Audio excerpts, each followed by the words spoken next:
हाँ यार, और हम पास इट ऑन पुस्तक पढ़ रहे हैं। और अभी हम पेज नंबर 31 पे हैं, 31 पे, अर्ली इयर्स इन वर्मोंट। अभी हम बिल डब्ल्यू के बचपने की बातें कर रहे हैं। और हमने देखा कैसे बिल डब्ल्यू हर एक क्षेत्र में जिसमें वो उतरता था अव्वल दर्जा प्राप्त करना चाहता था और रुकता नहीं था। लगन के साथ, एक दृढ़ता के साथ वो लगा रहता था। और उसको ये चाहत थी कि वो जिस क्षेत्र में उतरे वहां पे अव्वल दर्जा ही प्राप्त करे। चाहे वो कुश्ती हो तो वो हैकन स्मिथ जैसा वर्ल्ड चैंपियन बने। अगर वो गोली चला रहा है तो बफलो बिल जैसा तेज निशानेबाज हो। अगर वो रस्सी पे चल रहा है तो जैसे सर्कस में लोग रस्सी पे चलते हैं ऊंचाई में पतली रस्सी पे, वैसे चले। मतलब हर एक क्षेत्र में वो अव्वल दर्जे पे आए। और उसके आगे पढ़ते हुए पेज 31 के हम सेकंड पैराग्राफ पे आते हैं। He turned his room into a chemical laboratory for a while। यानी कि उसने अपनी जो कमरा था उसका, वो उसने एक रसायन शास्त्र की प्रयोगशाला में तब्दील कर दिया कुछ समय के लिए, क्योंकि उसका विज्ञान में विशेष रुचि हो गई थी उस समय। Then he started experimenting with radio, a brand new invention at that time। ये 1900, हम बात करें 1905-7 की, तो उस टाइम पे रेडियो जो था नया नया आया था। और रेडियो के साथ वो प्रयोग करने लगा। I believe I had one of the first wireless reception sets in Vermont. और अपने जिले में उसके पास पहला था वो जिसके पास अपना वायरलेस सेट था, जिससे वो सिग्नल्स और संकेत प्राप्त करता था वायरलेस से, जो उस टाइम पे एक नया आविष्कार था। I studied Morse code and was always amazed that I never could keep up with the fast operators। Morse code का भी उसने अध्ययन किया।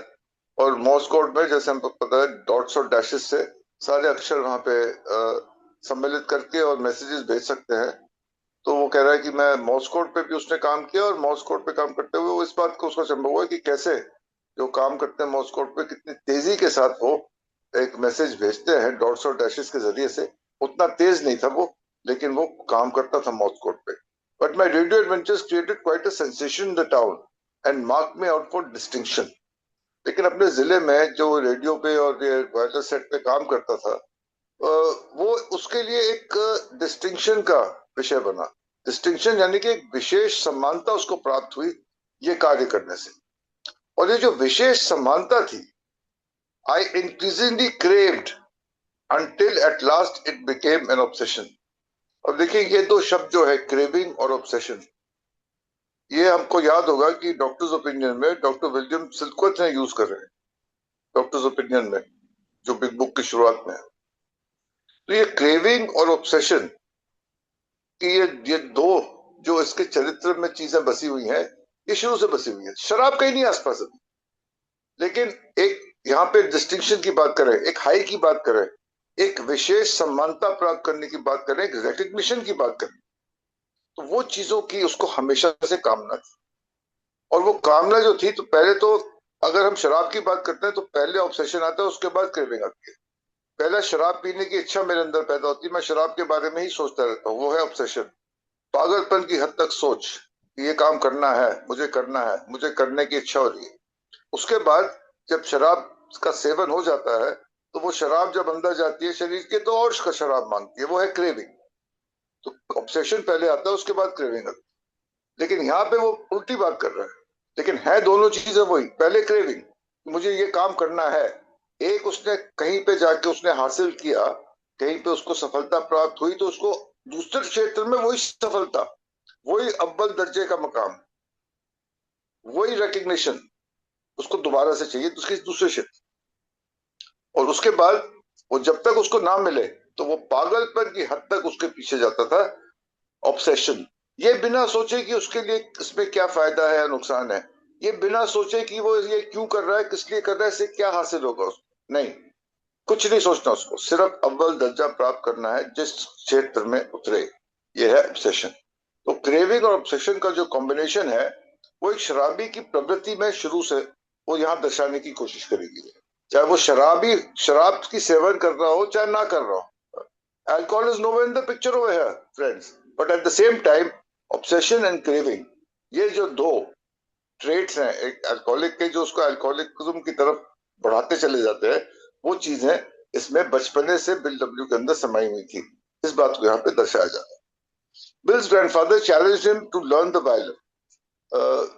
एक शराबी जो है ना, वो चुनौतियों से ना उसको बहुत प्रोत्साहन मिलता है। उसको किसी चीज के लिए चुनौती दे दो ना, तो फिर शराबी कहता है कि तुम जानते नहीं मैं कौन हूँ, तुम मेरे को पहचानते ही नहीं हो, तुम्हें पता ही नहीं मैं कौन हूँ, तुम अभी मेरे को जानते ही नहीं हो। तो चैलेंज जो उसको दे दिया, चुनौती दे दी, जैसे उसको बूमरैंग बनाने की चुनौती दी थी उसके नाना ने। और उसका नाना भी काफी शातिर आदमी था, उसको पता था इसको किसी चीज के लिए चैलेंज कर दो ना बिल को, तो फिर वो उस चीज पे उतारू हो जाता है, उसके पीछे पूरी लगन के साथ लग जाता है। जैसे उसने बूमरैंग बनाया था, वैसे उसके ग्रैंडफादर ने उसको चैलेंज किया कि तू वायलिन नहीं बजा सकता है, वायलिन सीख। सो ही डिड, और उसने ये चुनौती स्वीकार करी। First rebuilding an old fiddle that he found in the attic, it had once belong to his uncle Clarence. ये अंकल क्लैरेंस बिल के मामा, यानी कि डोरथी के भाई, जिनकी युवावस्था में मृत्यु हो गई थी, उनका वायलिन पड़ा हुआ था एटिक में, यानी कि ऊपर के एटिक बोल दो आप, कोठरी बोल दो, घर में स्टोरेज रूम बोल दो, कुछ भी बोल दो, उसमें पड़ी हुई थी। तो वो वायलिन निकाल के लाया अपने मामा की पुरानी, और उससे सीखना शुरू किया। He taught himself to play by pasting a diagram on the fingerboard and then sawing away until the right notes emerged. और सीखना उसने खुद स्वयं ही सीखना शुरू किया। डायग्राम मतलब म्यूजिक का जो राइटिंग होती है, जिसमें स्वर जो है लिखे जाते हैं, तो वो उसने अपने आप ही उसको वायलिन के सामने लगा के और वायलिन सीखना शुरू किया। Whereupon he announced his intention to become the leader of the school orchestra, और उसने फिर अव्वल दर्जा प्राप्त करने की कोशिश करी कि मैं वायलिन बजा रहा हूँ, म्यूजिक में जा रहा हूँ, तो मेरा लक्ष्य क्या है कि मैं स्कूल का ऑर्केस्ट्रा का लीडर बनूं, यानी कि अव्वल दर्जे पे इस क्षेत्र में भी आऊं, ताकि स्कूल का जो ऑर्केस्ट्रा है उसका मैं प्रथम श्रेणी का बंदा बनूं, first top of the orchestra. He spent hours listening to the Victrola. Victrola एक रिकॉर्ड प्लेयर होता है, इसको विक्ट्रोला बोलते हैं, ग्रामाफोन को विक्ट्रोला इसलिए बोलते हैं क्योंकि जो पहली कंपनी थी जिसने ये रिकॉर्ड प्लेयर ग्रामोफोन बनाया था, उस कंपनी का नाम था विक्टर टॉकिंग कंपनी। तो इसका नाम विक्ट्रोला पड़ा, जिसको हम रिकॉर्ड प्लेयर या ग्रामोफोन बोलते हैं, उसका सबसे पहला नाम था विक्ट्रोला। तो वो विक्ट्रोला पे संगीत सुनता था, after which he would return to his fiddle practice neglecting all else. उसके बाद फिर वायलिन पे वापस जाता था, प्रैक्टिस करता था, और निग्लेक्टिंग ऑल एल्स, यानी कि ये अपनी ही इस संगीत की दुनिया में ऐसा खो जाता था कि उसको और किसी चीज का होश नहीं था। तो एक चीज पे जब बिल डब्ल्यू उतारू हो जाता था, तो उसके अलावा और कुछ सोचने की उसमें क्षमता खत्म हो जाती। एक चीज के पीछे इतनी एकाग्रता और इतनी दृढ़ता के साथ पड़ जाता था कि बाकी चीजें फिर भूल जाता। तो यहाँ पे इस चीज को दर्शाया जा रहा है कि ये शुरू से, बचपने से बिल डब्ल्यू की चरित्र की एक, यहाँ पे एक चरित्र का एक बहुत बड़ा हिस्सा है, एक चीज के पीछे पड़ जाना, एक चीज के पीछे ऑब्सेस हो जाना, और उसके बाद उस चीज को क्रेव करना। और यही आगे जाके उसके शराबीपन की प्रवृत्ति में हम शामिल होता हुआ देखेंगे। और इसमें बाद में हम शेयरिंग करेंगे कि इसमें कैसे ये जो ट्रेड्स हैं क्रेविंग और ऑब्सेशन के, और एक किसी चीज के पीछे पड़ जाने के, वो कैसे शराबीपन में शराब पीने के पीछे तब्दील हो जाते हैं, और कैसे जिंदगी अस्त व्यस्त होने लगती है। क्योंकि यहाँ पे संतुलन जो है वो हर चीज का खत्म हो जाता है, क्योंकि एक चीज के पीछे इस हद तक शराबी पड़ जाता है कि बाकी चीजें जो है, और एक संतुलन, बैलेंस जो है लाइफ में, वो जाता रहता है। Nearly accomplishing his announced ambition, Bill became first violin in the high school orchestra. एक ऑर्केस्ट्रा में कई वायलिन वादी होते हैं जो वायलिन बजाते हैं, लेकिन उसमें एक होता है फर्स्ट वायलिन, जो सबसे पहले होता है, और जो सबसे पहले जो सुर निकालता है वायलिन से, वो उसको फर्स्ट वायलिन बोलते हैं। और जो मतलब जितने वायलिन प्लेयर्स होते हैं एक ऑर्केस्ट्रा में, उनका एक मुख्य, एक प्रधान होता है। तो फर्स्ट वायलिन तो वो बन गया अपने स्कूल के orchestra. He would later downplay this by describing himself as a very bad first violin and the orchestra was very poor. लेकिन बाद में उसने जब थोड़ी सी विनम्रता दिखाते हुए, ह्यूमिलिटी दिखाते हुए बोला कि मैं कुछ खास अच्छा नहीं था वायलिन बजाने में, लेकिन ऑर्केस्ट्रा इतना खराब था कि उसमें मैं फिर भी अव्वल दर्जे पे था। Although he would dismiss his achievement as just another bit for recognition, music would nonetheless provide him a satisfying outlet all life. कुछ भी हो, वो ये कह रहा था कि संगीत जो है उसके आगे जाके जीवन में और जीवन के अंत तक संगीत उसके लिए एक तनाव भरी स्थितियों में हमेशा एक राहत का स्रोत बन के उभरा। संगीत काफी सहारा मिला उसको संगीत से। In the period when the Wright brothers first proved their ideas about heavier than flying machines, Bill built a glider. वहां पे राइट ब्रदर्स जब एयरक्राफ्ट बनाते थे, पहला हवाई विमान बना रहे थे, उस टाइम पे बिल डब्ल्यू अपने अपने ही अभियान में लगे थे ग्लाइडर बनाने की। और like many other his projects it didn't exactly work out, लेकिन कुछ खास इस पर कामयाबी प्राप्त नहीं हुई ग्लाइडर बनाने में। His sister Dorothy said Bill had given her the dubious privilege of piloting the craft of the roof of a building. और उसने डोरथी को नियुक्त किया कि पहला मेरा जो ग्लाइडर बनेगा उसको तू चलाना। और एक ऊंची इमारत के ऊपर से उसने वो ग्लाइडर को जब हवाई उड़ान उसकी शुरू करी तो वो ग्लाइडर जो था वो नाकामयाब हो गया। Fortunately it plummeted only into a haystack, लेकिन सौभाग्य से वो जो ग्लाइडर था गिरा तो एक भूस के ढेर पे गिरा, इसलिए किसी को वहां पे चोट नहीं आई। हम देख रहे हैं यहाँ पे कई प्रकार के अभियान बिल डब्ल्यू कर रहा है और हर एक क्षेत्र में जब वो उतरता है, और अन्य अनेक क्षेत्र हैं एक एक दूसरे से खास जुड़े हुए भी नहीं, कहाँ वायलिन, कहाँ पे वायलिन बजा रहा है, कहीं कहीं पे ग्लाइडर बनाने की कोशिश कर रहा है, वहां पे रसायन शास्त्र की प्रयोगशाला अपने कमरे में बना रहा है, अन्य प्रकार के विभिन्न प्रकार के क्षेत्रों में अपने आप को उतर रहा है, सिर्फ ये साबित करने के लिए कि इस क्षेत्र में भी मैं अव्वल दर्जे पे हूँ। ऑब्सेशन और प्रेम। एक और पैराग्राफ पढ़ते हैं समापन करने के लिए, पेज 32 के ऊपर टॉप पे हम हैं। He did a great many useful things too, और उपयोगी चीजें भी बहुत करी, डोरथी यहाँ पे कहती है।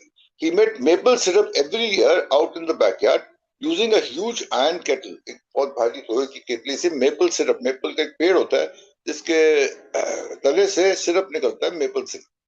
She remembered the dogged way he stayed with the job, और वो एक लगनशील होके उस कार्य में लगा रहा। It didn't matter if it got dark, देर हो गई अंधेरा हो गया, कोई फर्क नहीं पड़ता था उसको। और if he had to get more wood, और उसको और लकड़ की जरूरत पड़ती थी या और कुछ करना होता था, वो हर एक प्रकार से उस कार्य में लगा रहता था। The sap was running, यानी कि उसमें से मेपल जूस अगर निकल रहा था पेड़ के तने से, he would keep at it, वो लगा रहता था। That was the way he was built. डोरथी यहाँ पे कह रही है वो इस प्रकार का बना था, इस प्रकार की उसमें भावना थी। Was he merely stubborn? अब यहाँ पे सवाल आता है, क्या वो ढीठ था, क्या वो जिद्दी था? डोरथी डिडंट थिंक सो, नहीं, इसको ढीठ पना या जिद्दी पना डोरथी कह रही है नहीं कहा जा सकता था। परसिस्टेंट इज अ बेटर, दृढ़ निश्चय वाला था।